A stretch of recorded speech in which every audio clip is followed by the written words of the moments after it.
যখন এই যে হত্যা শুরু হলো, পুলিশ হত্যা, মানুষ হত্যা, ছাত্র হত্যা, মেট্রো রেলে আগুন, বিভিন্ন প্রতিষ্ঠানে আগুন, আমি নিজেই এই ছাত্র হত্যা যখন মাত্র 6 জন মানুষ মারা গেছে, আমাদের ছাত্র ছিল কয়েকজন, তখন আমি জুডিশিয়াল এনকোয়ারি কমিটি করে দিয়েছিলাম এবং জাতিসংঘকে আহ্বান করেছিলাম যে তদন্ত করা হোক। আমি যদি নিজেই হত্যা করব, তাহলে আমি কেন জুডিশিয়াল ইনকোয়ারি কমিশন করে দেবো? কিন্তু আমি সেটা করেছিলাম কারণ আমি জানতে চাই যে এই হত্যাকাণ্ড কিভাবে হলো, কারা সংগঠিত করলো, এবং যে বুলেট দিয়ে হত্যা হয়েছে সেই বুলেট তো আমাদের পুলিশ ব্যবহার করে না।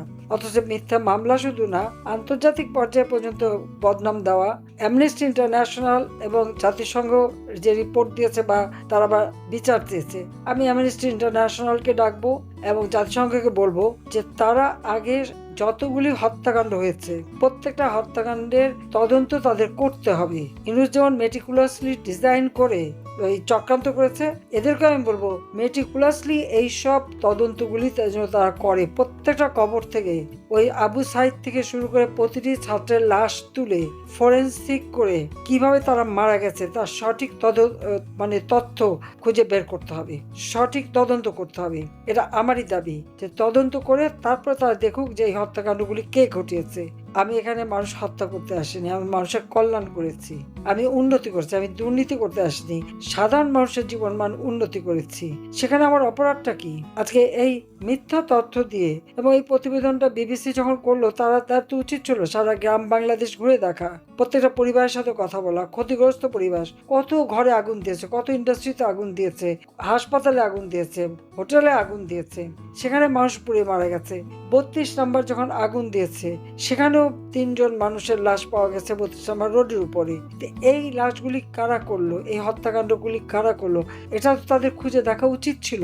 জাতিসংঘের এনকোয়ারি কমিশন যখন এসেছে, আমাদের দলের পক্ষ থেকে যারাই কথা বলেছে একটা কথারও তারা গুরুত্ব দেয়নি। ওই ইনুসের যে মেটিকুলাস ডিজাইনের অংশ হিসেবে ইনুস সেন্টারে বসে তার যে 40 জন প্রতিনিধি আছে যাদেরকে মাসোহারা দিয়ে রাখে, কন্টেন্ট তৈরি করে, মনে হলো যেন সেই কন্টেন্টের ভিত্তিতেই এইসব প্রতিবেদন দেওয়া হয়েছে এবং আমার নামে মিথ্যা অপবাদ দিয়ে আজকে বলছে আন্তর্জাতিক আদালতে বিচার। হ্যাঁ, আমিও চাই আন্তর্জাতিক আদালতে বিচার, কিন্তু সেই বিচার হওয়ার আগে ওই ইনুসের কন্টেন্ট দিয়ে হবে না।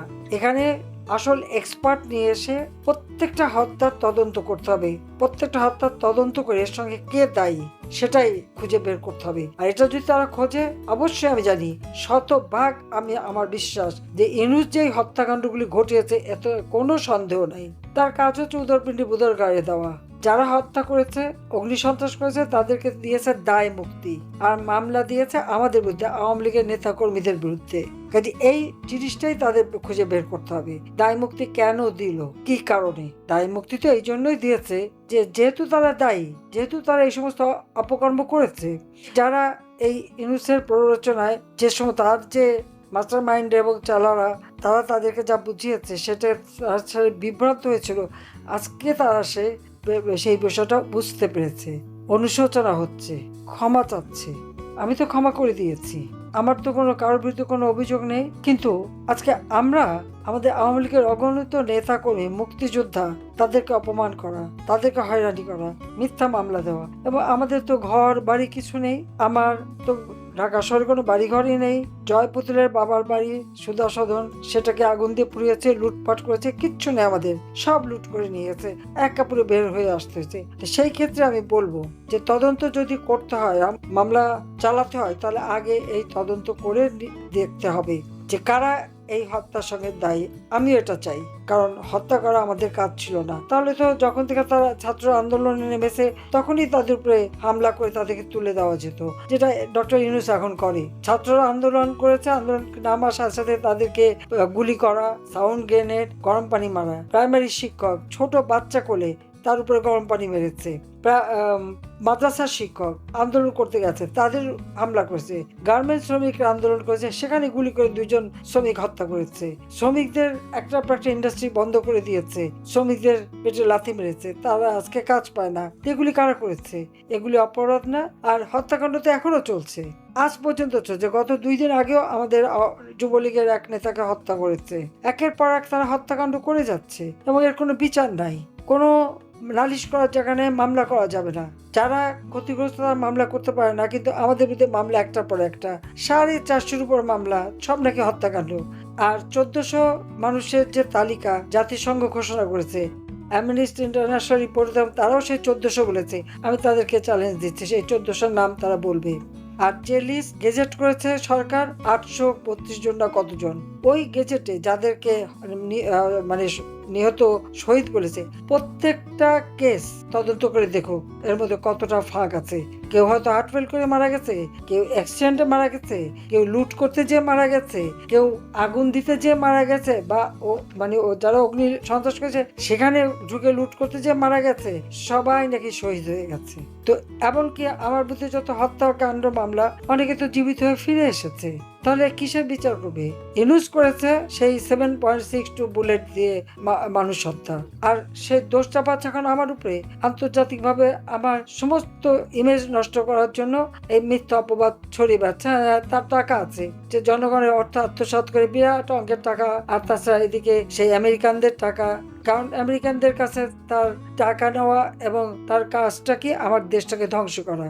বঙ্গোপসাগরে তাদের ঘাঁটি, করিডোর দেওয়া, অর্থাৎ আমার সাগরও বেচবে, আমার করিডোরও বেচবে, আমার পোর্টও বেচবে।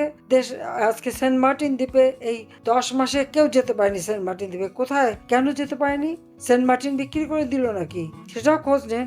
দেশ বিক্রি করে, আমি বঙ্গবন্ধু শেখ মুজিবের মেয়ে, আমি তো দেশ বিক্রি করে ক্ষমতা থাকতে চাইনি, কিন্তু আজকে তারা সেটা করেছে। আর সর্বনাশ করে দিচ্ছে কি বাংলাদেশে, আজকে অর্থনীতি ধ্বংস। এমনকি দিন আনি দিন খাই, তারাও আজকে কোনো অর্থ উপার্জন করতে পারে না। ওয়ার্ল্ড ব্যাংকের হিসাব হচ্ছে 30 লক্ষ মানুষ দরিদ্র সীমায় নেমে গেছে, অথচ আমি এই 15 বছরে 5 লক্ষ মানুষকে অতি দরিদ্র থেকে মধ্যবিত্তে উন্নীত করেছি। তো আমার অপরাধটা কোথায় সেটা আমি জানতে চাই। আমাদের ছেলে মেয়েদের অপরাধ কি? তাদের বিরুদ্ধেও সে লেগে আছে।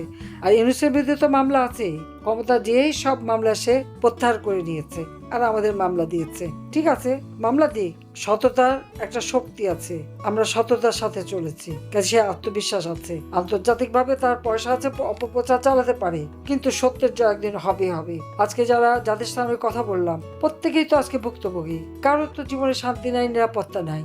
মেয়েরা আজকে সন্ধ্যা পরে ঘর থেকে বেরোতে পারে না, কোনো ভালো একটা চাকরি করতে পারে না, কাজ করতে পারে না। এটা কেন হবে? কই আমার সময় তো এরকম ছিল না। আমি তো সবার জীবনটাকে নিরাপদ রেখেছিলাম, শান্তি দিয়েছিলাম, অর্থনৈতিক উন্নতি দিয়েছিলাম, সমৃদ্ধির পথে বাংলাদেশ এগিয়ে যাচ্ছিল, খাদ্যের নিরাপত্তা ছিল, সবই ছিল। কিন্তু আজকে এই সুদখোর খুনি ইউনূস ক্ষমতা এসে যত পারে দেশটাকে ধ্বংস করবে। দেশটাকে ধ্বংস করে এই দেশের মানুষ আবার ভিক্ষা ঝুলি নিয়ে নামুক, সেটাই সে চায়। তার মধ্যে কোনো দেশপ্রেম নাই। সে বিদেশে অর্থ বিনিয়োগ করে, এত টাকা পেল কোত্থেকে?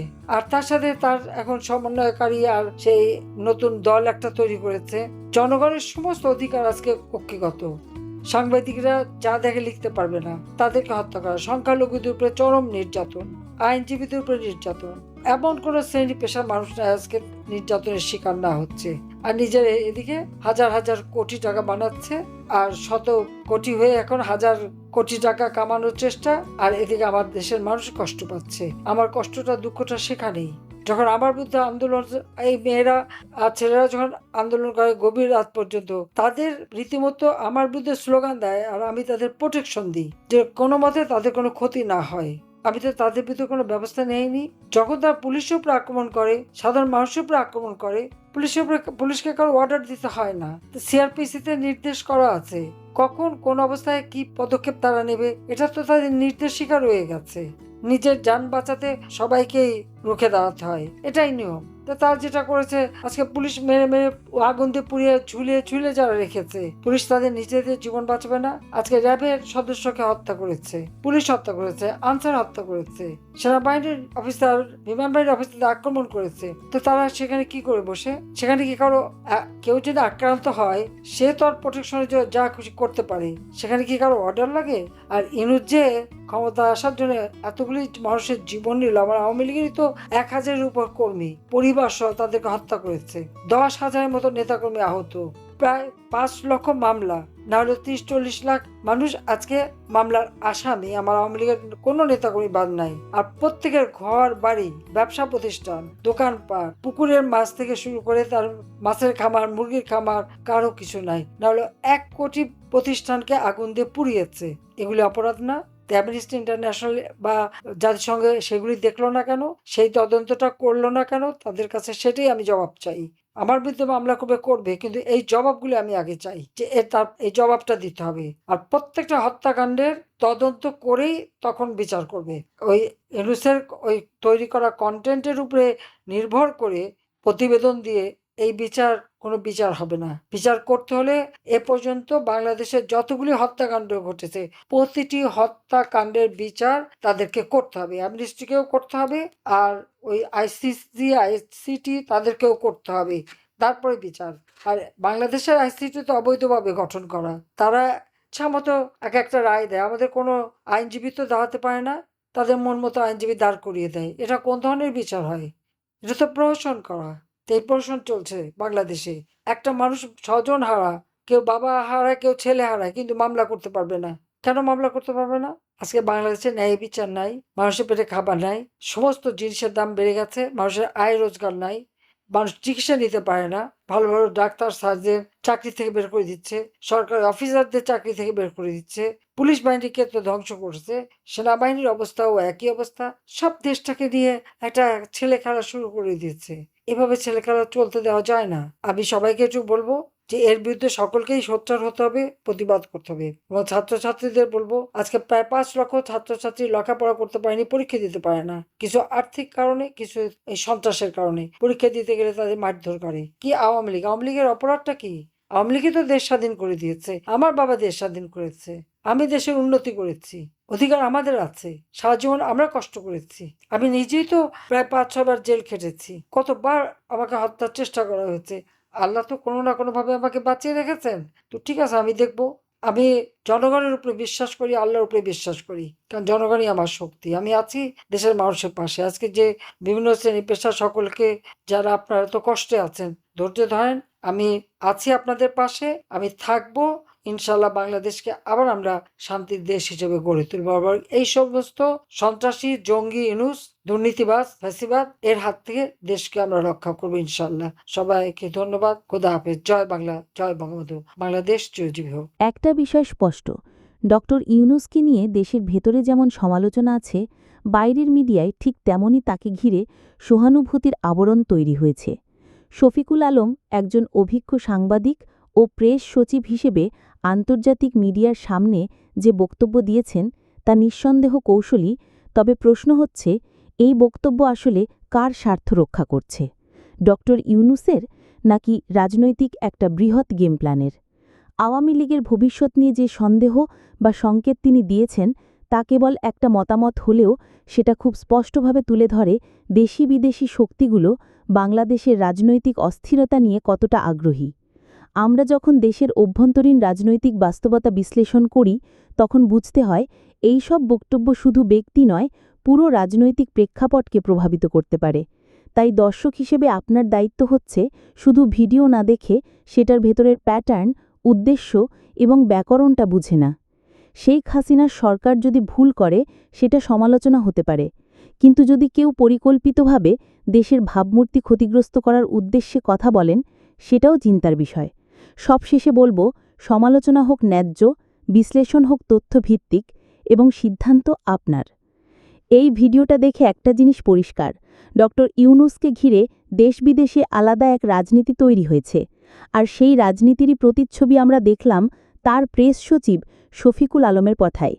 ভারতের মিডিয়ায় তিনি যে বক্তব্য দিয়েছেন তা নিঃসন্দেহ সাবলীল, তবে প্রশ্ন হচ্ছে সেটি ছিল একটি ব্যক্তিগত মত নাকি আন্তর্জাতিক প্রভাব তৈরির কৌশল। যখন তিনি বলেন আওয়ামী লীগের ভবিষ্যৎ নিয়ে প্রশ্ন উঠেছে, তখন সেটি শুধু একটি বিশ্লেষণ না, বরং সেটি হতে পারে একটা প্রচ্ছন্ন রাজনৈতিক বার্তা।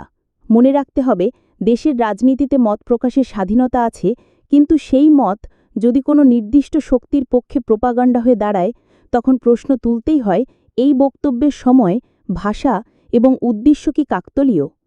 শেখ হাসিনার সরকার নিঃসন্দেহ বিতর্কের ঊর্ধ্বে নয়, কিন্তু আন্তর্জাতিক প্রচার কিংবা কথিত গণতন্ত্র সংকট দেখানোর নামে কোনো ব্যক্তি বা গোষ্ঠী যদি রাজনীতিকে অস্থির করে তোলে, তাহলে সেটাও জনগণের জন্য বিপজ্জনক।